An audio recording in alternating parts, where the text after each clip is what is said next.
Number 88 is one of those problems where it might be tempting to jump to your calculator right away, but you might be better off actually thinking about a justification here before we go any further.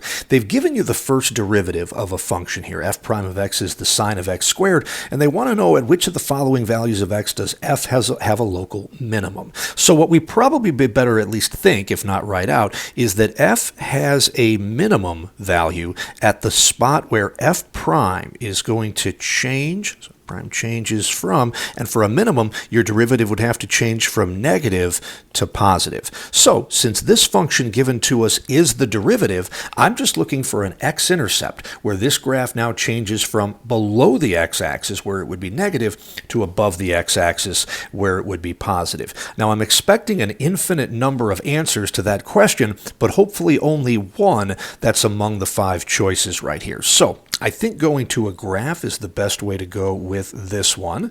All right, so let's go here. I'm going to hit the up arrow. I'm going to clear out all of this junk that we got right there. All right, and we were just talking about, I believe this was the sine of x squared. Was that correct? Yes, sine of x squared. Gotcha. Whoa, where am I now? All right, back to the calculator. Okay, sine of x squared, and we'll hit enter. And if I took a look at my x values here, guys, my choices, it looks like they are all between 0 and 2.57, and I think I've got that whole span here on my graph, actually quite a bit more. So I think I'm good here. And we were looking for a spot, let me do a graph trace right here, guys, where this function, which is our derivative, changed from negative to positive. Now, when I began this thing, this is a little tedious to do.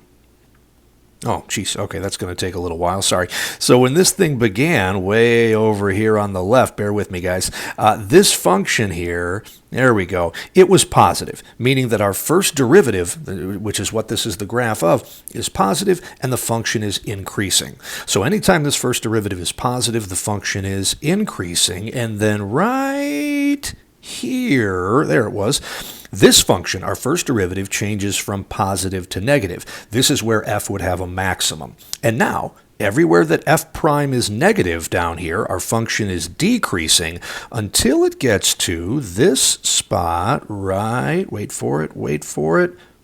There it is, right there. And all of a sudden now the derivative changes from negative to positive. The behavior of the function changes from decreasing to increasing. And we have our minimum right here, looking down in my bottom right-hand corner of my screen, guys, at an x value of 2.507. So it looks like our answer right here should be A for problem number 88.